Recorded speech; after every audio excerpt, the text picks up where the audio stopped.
제가 지나간 월요일 아침에 한나의 신앙을 말씀드리면서 바로 마태복음 6장 33절 말씀, 너희는 먼저 그의 나라와 그 일을 구하라. 그리하면 이 모든 것을 너에게 더해 주신다 하신 말씀을 가지고 한나가 그렇게 했더니 하나님께서 한나에게 은혜를 주시는데, 아들 하나 받았던 어머니 아들 셋을 더 주시고 딸을 둘을 더 주시고, 또 바쳤던 아들 사무엘이가 엘리 제사장 밑에 가서 말씀 훈련 받고 결국은 그는 엄마가 키운 아들보다는 하나님께 더 키운 아들 사무엘, 이스라엘 나라의 사사, 당시에는 정치를 바로 총괄하는, 지금은 말하는 왕, 올라면 대통령이 된 것입니다. 뿐만 아니라 바로 사무엘은 이스라엘 나라의 초대 선지자, 즉 종교 지도자, 영적 지도자, 하나님 말씀을 선포하는 선지자가 되게 하셨습니다. 뿐만 아니라 하나님께서는 그 사무엘로 하여금 이스라엘 나라의 국부가 되게 하셨습니다. 국부란 말은 나라의 아버지라는 말입니다. 공이 많고 그의 업적이, 그의 삶이 위대했기 때문에 모든 백성이 저는 우리 아버지다 할 만큼 위대한 인물이 됐다는 사실을 말씀드리면서, 우리가 그 일이, 그 사건이 바로 오늘 우리에게 보여준 계시고 교훈이고 또 명령인데, 그렇게 할 수가 없는 것이 사람의 모양이다 하는 것을 느끼면서, 베드로가 주님 말씀하실 때 주는 그리스도시요 살아계신 하나님의 아들이십니다 라고 대답하니, 예수님께서는 말씀하시잖아요. 이를 내게 알게 하니는 내 혈육이 아니다, 내가 한 것이 아니다, 내 아버지께서 그렇게 알려주셔서 하게 한 것이다 하면서 전폭 그 모든 전부가 사람이 아닌 하나님께서 하신 것이라는 사실을 바로 신약시대에 와서도, 주님 당시에 와서도 말씀해 주신 사실을 볼 수가 있습니다. 그러니 주님 말씀에 순종함으로 성령께서 역사하셔서 해 주시기만 하면 하나님께서는 더 주시는데, 더 주신 것은 그렇게 위대하고 훌륭하다는 사실을 우리에게 보여주시고 있습니다.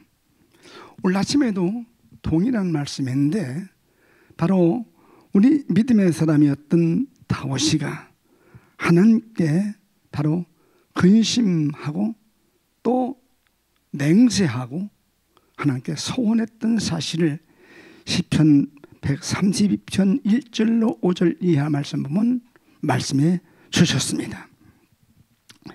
다윗은 먼저 근심했어요.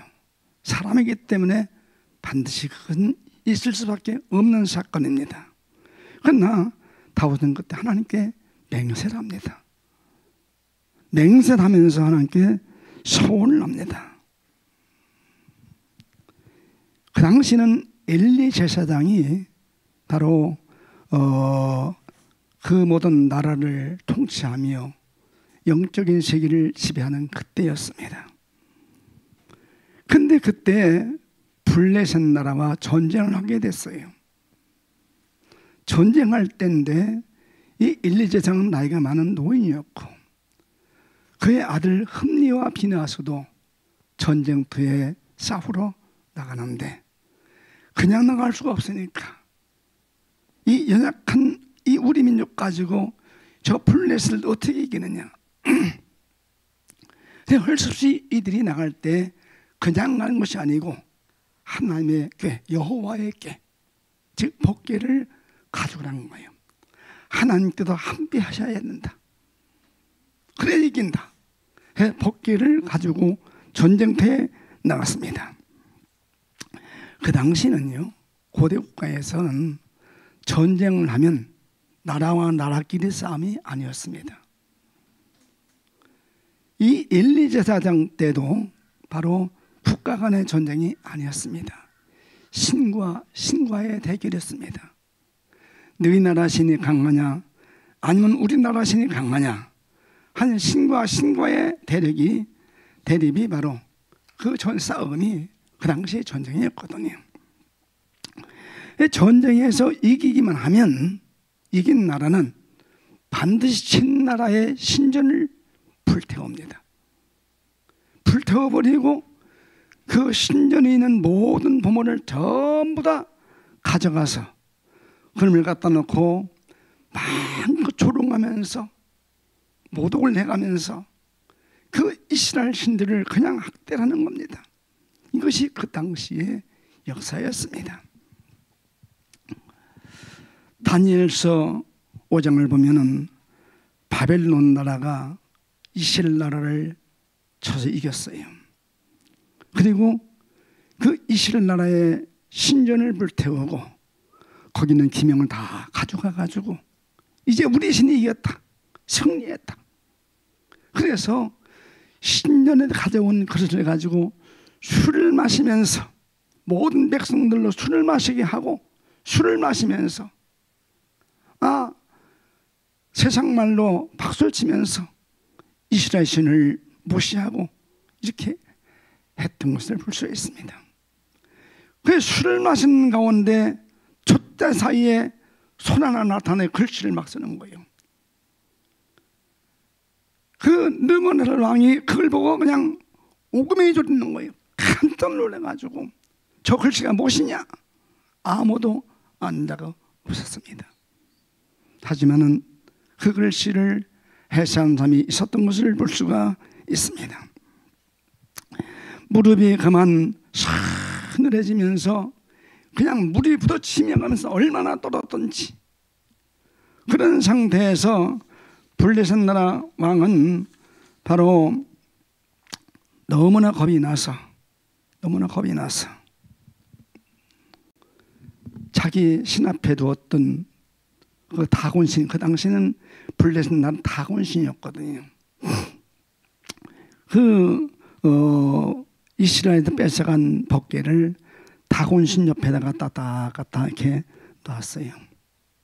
그리고서 술을 마시고 그랬거든요.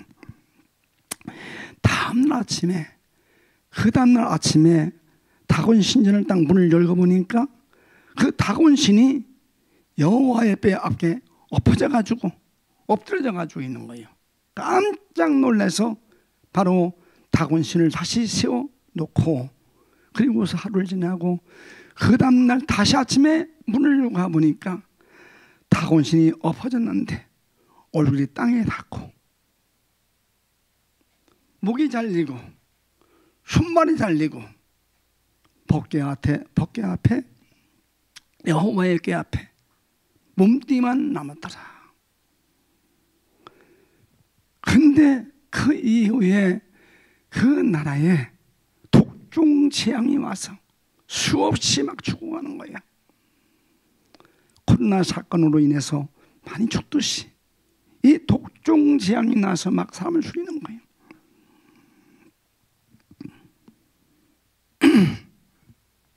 그래서 이 바벨론 나라 사람들이 바로 법궤를 이제 우리 쉽게 오늘 말 서울에다 뒀는데 서울 신전에 뒀는데 이게 여기다 안 되겠다 해서 옮기는 거예요. 아마 수원쯤마다 옮겨겠지죠. 근데 거기도 또 그냥 그때부터 막 그냥 막 독종이 오는 거예요. 그러니까 막 그 지역 사람들이 막 데모라는 거예요. 할 수 없이 이걸 다시 또 옮기는 거예요. 이제 대전쯤 옮기는데 이 사실을 대전 사람들이 막 옮기기도 전에 막 데모라는 거죠. 더 이상 둘 데가 없으니까 할 수 없다. 돌려보내자 해서 돌려보낸 것이 바로 그 당시의 역사였음을 볼 수가 있습니다. 사무엘상 5장을 보면 그 사건이 자세하게 기록된 것을 볼 수가 있습니다. 그런데 그때 이스라엘 민족들이 들에서 일하다 보니까 바로 서로 끌고 오는 그 구름가 안에 있는데 그 구름가 속에 법궤가, 여호와의 궤가 있는 거예요. 너무 좋아서, 너무 기뻐서 그 돌아온 법궤, 돌아온 여호와의 궤, 하나님의 궤지. 그 궤, 하나님을 상징하는 궤니까, 하나님 거기 계시니까 그 안에는 모세가 시내산에서 받은 10가지 계명이 들어 있었고, 그 안에는 바로 이스라엘인들 광야에서 먹던 만나가 들어 있었고, 그 법궤 안에는 아론의 쌍문 지팡이가 들어 있었는데, 돌아오니까 너무 좋아서 춤을 추면서 결국은 그 법궤를 바로 기브아 산 속에 사는 아비나답 집에 갔다가 모셔 두었습니다. 그리고서 바로 엘리제사장이 죽고, 이어서 사무엘이가 나라를 통치하고 지배할 때였습니다. 이렇게 하다가 사무엘도 이젠 죽고, 이제는 백성들 모두가 왕을 세워달라 해서 세우는 왕이 이스라엘의 초대 왕 누구지? 사울이지. 사울을 세웠어요. 사울이 왕이 돼서 바로 40년 동안을 왕노릇하면서 한 번도 돌아온 법궤, 여호와의 길을 생각한 적도 없고, 또 백성들 모두도 누구 하나 바로 돌아온 법궤에 대해서 관심 가진 사람이 없었어요.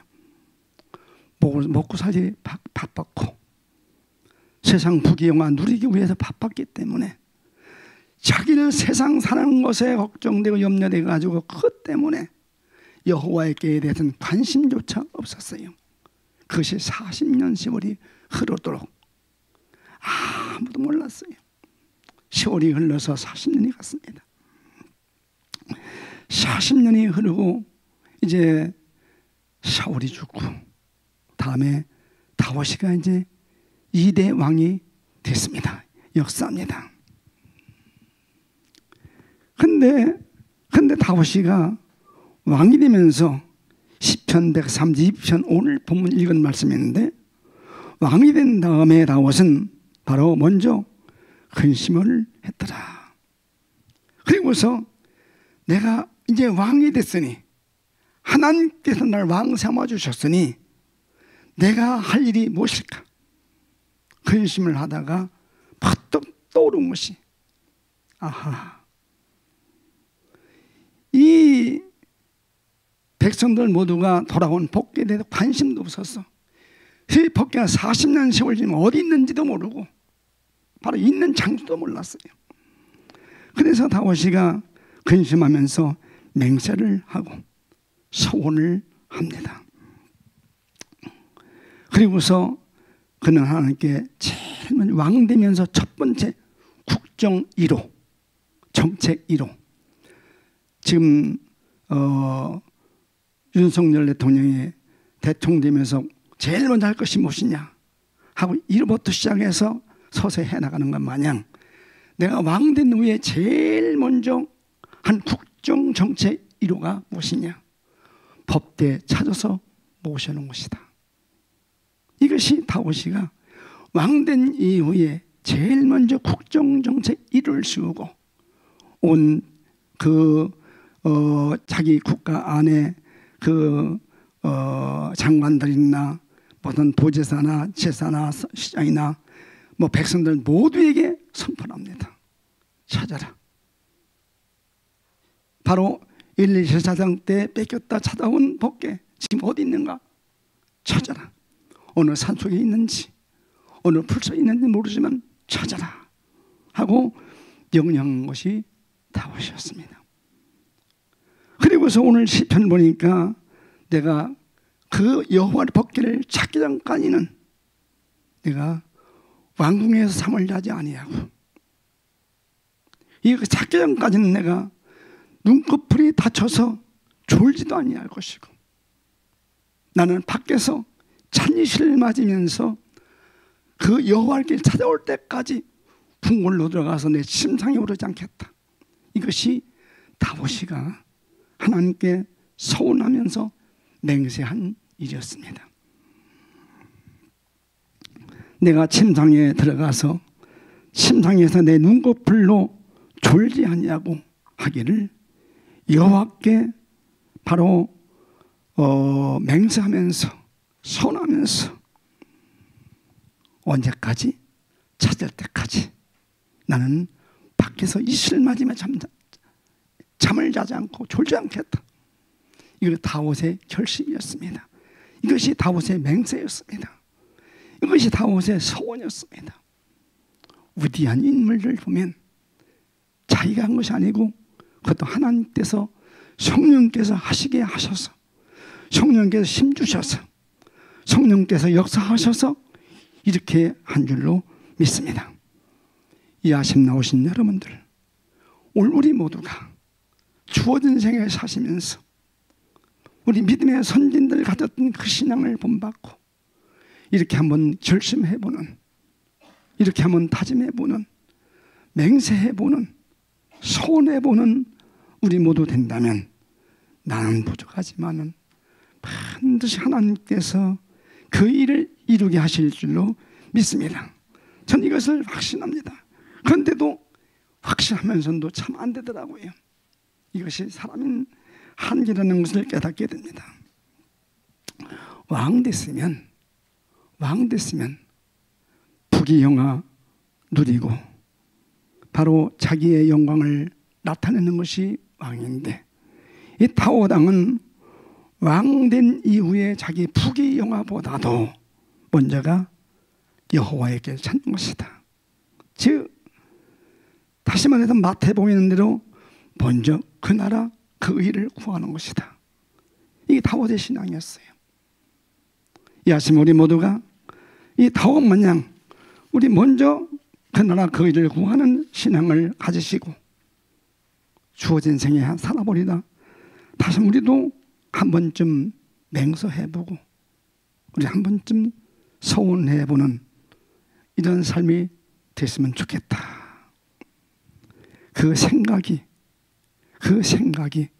그 나라 그 의를 먼저 구한 것이었고, 그 마음이 먼저 그 나라 그 의를 구하는 것이었고, 그의 말이 먼저 그 나라 그 의를 구하는 것이었고, 그의 결심에 의해서 그렇게 산 것이 다윗의 신앙이었으니, 하나님께서 다윗을 얼마나 사랑하셨던가, 얼마나 이쁘게 보셨던가, 얼마나 귀하게 보셨던가. 하나님께서도 다윗 마냥 맹세로 내가 너한테 이렇게 해주리라. 내 후손들이 내 대를 이어서 이 왕의 대가 끊쳐지지 않게 하겠다고 약속하신 분이 하나님이십니다. 내가 했을 때 그걸 보시면서 하나님께서도 맹세하시고 하나님께서도 바로 약속하시면서 그 일을 이루게 하신 분이 우리 하나님이시니, 그 당시에 다윗이 믿던 하나님, 오늘 내가 믿는 하나님과 같은 분이고,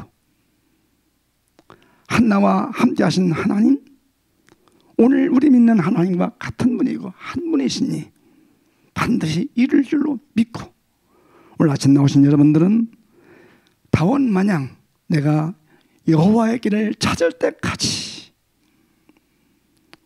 여기 본문에 있는 말씀같이 다윗을 위하여 그의 모든 근심한 것을 하나님께 기억해 주시는 이 아침 되기를 주의 이름으로 축원합니다. 여호와께서 맹세하여 여호와께 맹세하여 야곱의 전능자에게 소원하기를, 내가 실로 나의 거하는 장막에 들어가지 아니하고 내 침상에 오르지 아니하고, 침대, 그때 당시 다윗의 궁궐, 다윗의 침상 위대했을 거예요. 왕이 자는 침대니까. 돈 많은 부자들도 뭐 그런 걸 하겠지만은 왕이니까. 근데 내가 궁궐로 들어가지 아니하고 내 심상에 오르지 아니하고 내 눈으로 잠들게 하지 아니하고 내 눈꺼풀로 졸지 아니하게 하기를 여호와의 조수 야곱의 전능자의 성막을 발견하기까지는 여호와의 길을 찾기까지는 내가 이 밖에서 이슬을 맞으면 잔다. 참 위대한 신앙, 놀라운 참 부러운 그런 믿음의 삶인 것을 볼 수가 있습니다. 이 아침 우리 모두가 이 신앙을 본받는 성도 되기를 주의 이름으로 축원합니다. 얼마나 그렇게 찾기를 간절히 사모했든지 그렇게 애썼든지 결국은 대를 찾았어요. 다윗이 그 길을 찾으려고 간절하게 맹세하면서 기도했더니 소원했더니 사무엘상을 보면은 6절에 보니까 에브라다. 이 에브라다라는 말은 나무밭이라가 말이에요. 풀밭이라가 말이에요. 에브라다 나무밭에 있다는 사실을 들었습니다. 그래서 찾은 거예요. 엘리제 장장 때 돌아온 법궤. 사울이 40년 동안 바로 방치했던 그 법궤. 다윗이가 찾았습니다. 그리고서 다윗이가 그 법궤를 찾아다가 이제 모셔왔어요. 여호와께서도 다윗에게 성실하게 11절 보면요. 여기 시편 132편 여기 11절 보면은 여호와께서도 다윗에게 성실히 맹세하셨으니 변치 아니하리라. 그리고서 12절 보니까 하나님께서 다시 하신 말씀, 내 자손이 내 언약과 저에게 교훈하는 내 증거를 지킬진대 저의 후손도 영원히 내 위에 앉으리니 즉 왕위가 끊쳐지지 아니하리니 라고 말씀하시면서 맹세하여 약속하신 것이 하나님이십니다. 우리 하나님께서 오늘 우리에게 이렇게 성실하게 맹세하시면서 이렇게 하나님께서 약속하시는 축복이 이 아침 나오신 여러분들 위해 임하기를 주님의 이름으로 축원합니다. 성경은 모두가 명령이고 모두가 약속이고 그 약속은 한 가지도 어긴 적이 없는 것이 성경입니다. 오늘 우리 모두가 주어진 생에 사시면서 다윗 마냥 왕되면서 제일 먼저 국정 1호 정책 여호와께 찾는 것. 오늘 우리에게 주시는 교훈이 바로 무엇이냐? 세상 살면서 우리 삶의 현장에서 우선순위가 무엇이냐? 오늘 하루를 살면서 우선순위 먼저 할 것, 나중에 할 것이 있듯이 오늘 우리가 하루를 살면서 우리의 삶의 우선순위가 무엇이냐? 순위를 정하자고 하는 말씀 드리면서 오늘 우리 모두에게 이런 은혜가, 이런 축복이, 이런 역사가 다윗에게 임했던 것 마냥 이만한 역사의 길을 주의 이름으로 축원합니다. 성경을 보면서 참 부러운 것이 있다면 아브라함 때부터 쭉 이어져 내려오면서 마지막 요셉이 바로 막내 아들 통해서 낳은 여호수아가 결국은 광야생활 40년 마치고 가나안 땅을 정복하고 그 땅을 지배했던 것 마냥 우리 믿음의 후손들이 계속 이어져서 약속의 땅 그 영광 세계를 누릴 수 있는 축복이 있다면 이것이 인생 성공이고 이거 신앙 성공이고 이것이 바로 주께서 원하시는 소원이시고 이것이 바로 우리의 기도 제목이 되어야 할 것이고 이것이 우리의 삶의 목표가 되어야 할 것이라 믿기에 이 아침 이렇게 말씀드리면서 오늘 아침에는 다윗의 근심이 무엇이었으며 다윗의 맹세가 무엇이었으며 다윗의 소원이 무엇이었으며 그를 위해서 왕이 궁궐로 들어가지 아니하고 청와대로 안 가고 용산으로 오는 것 마냥 그는 용산에 와서도 밖에서는 안 나잖아요. 찬이시를 맞아가면서 나는 심상에서 누워서 잠을 자지 아니하고 눈꺼풀로 졸지 않게 하기까지 언제까지? 여호와의 꾀를 찾을 때까지 바로 목표를 이룰 때까지 하리라 했던 그 신앙이 오늘 우리 세종 중문교회 모든 성도들 신앙 되기를 주님의 이름으로 축원합니다. 할렐루야. 우리 한번 그렇게 결심을 하고 결단하고 바로 오늘 한 날 우리 시작하시면서 승리하시기를 주의 이름으로 축원합니다. 우리 오늘 주신 말씀 붙들고 하나님 힘으로 안 되고 능으로 할 수 없사오니 혈력으로 할 수 없사오니 아버지께서 이 일을 할 수 있도록 이루어 주시고 힘 주시고 은혜 주시옵소서. 이제 하루 상을 우리 승리함으로 나만이 아니고 내 아들이 손자가 그의 대를 이어서 이 믿음의 대가 끊쳐지지 않게 해주시옵소서. 놓고 기도하시다 돌아가시는 아침 되기를 바랍니다. 우리 주여 부르며 기도하십니다. 주여 자비